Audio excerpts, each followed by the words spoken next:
जैन दर्शन में भी यही लिखा है। जीव जब गर्भ में जन्म लेता है तभी उसका प्रारब्ध उसके भाग्य में लिख दिया जाता है, परंतु प्रारब्ध परिश्रम से फलीभूत होता है।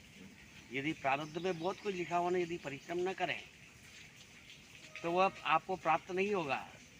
हर चिड़िया के भाग्य में दाना लिखा है पर उसके घोंसले में नहीं है। उसे जहाँ दाना है वहाँ उड़ के जाना पड़ता है। इसलिए परिश्रम प्रारब्ध से भी ज़्यादा महत्वपूर्ण होता है। एक व्यक्ति नारद मुनि के पास में गया और पूछा कि मुनिवर, आप तो भूत भविष्य वर्तमान तीनों कालों के ज्ञाता हो, त्रिकालदर्शी हो, तो मुझे मेरा भाग्य देख करके बताओ मेरे भाग्य में कितना धन है। तो नारद मुनि ने उसकी कुंडली टटोली और कहा कि जहाँ तेरे भाग्य में परिश्रम करेगा तो 1 रुपया रोज तुझे तेरे प्रारब्ध में लिखा है वो मिलेगा। उसने कहा 1 रुपया तो बहुत होता है, मेरी ज़रूरतें सब पूरी हो जाएगी। बड़ा खुश हुआ और अपना परिश्रम कर्म करने लगा, कमाई करने लगा, 1 रुपया रोज उसको मिलने लगा। उसके बाद में उसका जीवन सादगी से चल रहा था, 1 रुपये से गुजारा कर रहा था। तो उसके मित्र ने कहा कि तुम बहुत अच्छे व्यक्ति हो और मितव्ययी हो, 1 रुपये में गुजारा कर रहे हो, मैं अपनी बहन की शादी तुम्हारे से करना चाहता हूँ।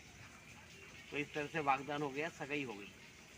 जैसे ही सगाई संपन्न हुई, अगले दिन उस व्यक्ति की कमाई 11 रुपये होने लगी।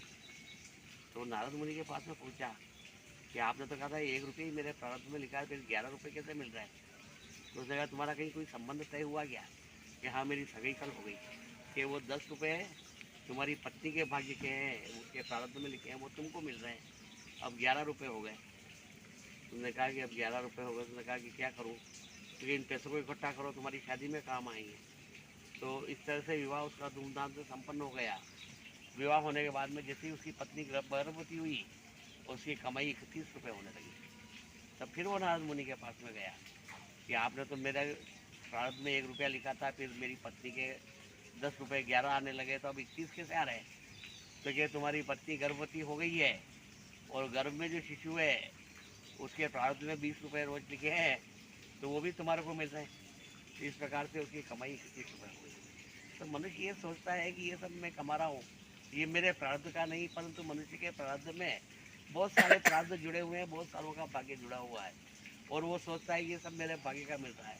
ऐसा कुछ नहीं है। कोई यदि मेहमान अपने यहाँ आता है तो बहुत से लोग नाराज़ हो जाते हैं कि आया, खर्चा करना पड़ेगा, इसको खाना खिलाना पड़ेगा, आवभगत करना पड़ेगी, परंतु ऐसा नहीं है। जो भी मेहमान आपके घर में आता है वो अपना रिजल्ट पहले ही लेके आता है।